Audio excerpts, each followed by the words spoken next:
Hello दोस्तों, once again a warm welcome to elite.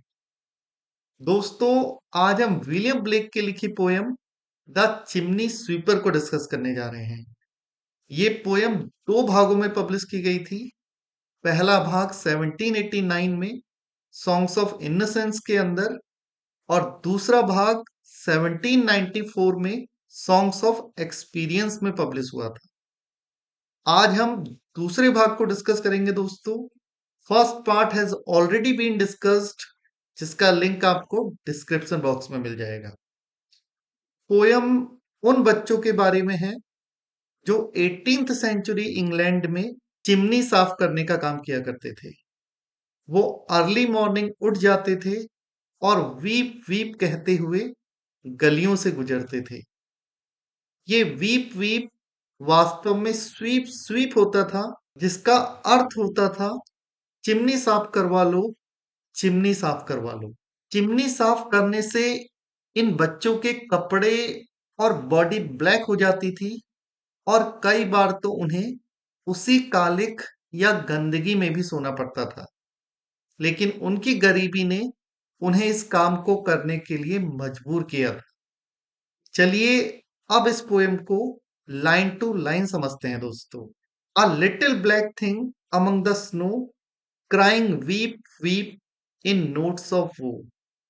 Where are thy father and mother? Say, they are both gone to the church to pray.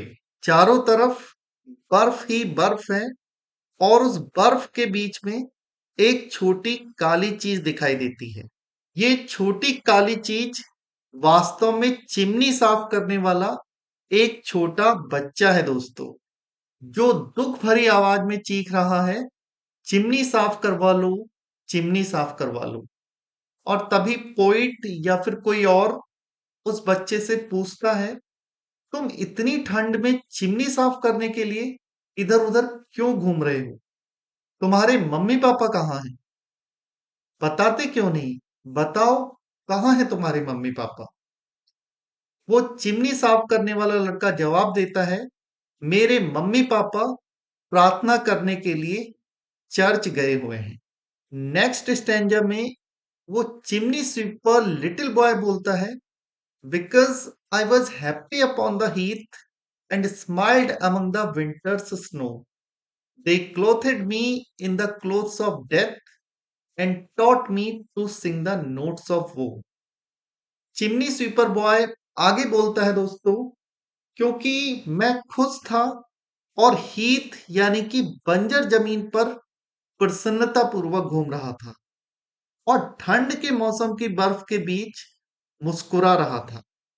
तो शायद मेरे mummy papa को ये लगा कि लड़का कुछ ज्यादा ही मस्ती कर रहा है, इसलिए उन्होंने मुझे मौत के कपड़े पहना दिए, अर्थात उन्होंने मुझे डेथ को सिंबलाइज करने वाले वो काले कपड़े पहना दिए जो चिमनी साफ करने वाले लड़के पहना करते थे। अर्थात उन्होंने मुझे चिमनी साफ करने के काम में लगा दिया और साथ ही मेरे मम्मी पापा ने मुझे नोट्स ऑफ वो अर्थात दुख भरी आवाज के स्वर में गाना सिखा दिया। अर्थात उन्होंने मुझे सिखा दिया कि कैसे सॉरोफुल वॉइस में स्वीप स्वीप कहते हुए गलियों से गुजरना है, ताकि लोग मुझसे अपनी चिमनियां साफ करवा लें।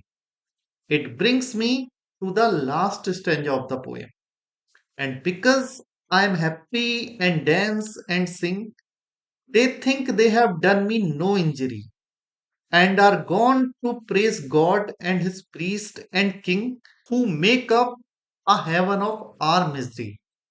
चिमनी साफ करने वाला बच्चा आगे बोलता है, और क्योंकि चिमनी साफ करते समय भी मैं प्रसन्न रहता हूं, नाचता हूं और गाता हूं, इसलिए मेरे मम्मी पापा को लगता है कि चिमनी साफ करने के काम में लगाकर उन्होंने मुझे कोई चोट नहीं पहुंचाई है और इसीलिए वे चर्च गए हैं और वहां वो भगवान, उसके पुजारी और राजा को धन्यवाद देंगे और उनकी तारीफ करेंगे, क्योंकि वो ही हैं जो हमारे लिए दुख को भी स्वर्ग में बदल देते हैं। यहीं पर हमारी ये छोटी सी पोयम समाप्त होती है दोस्तों। धन्यवाद।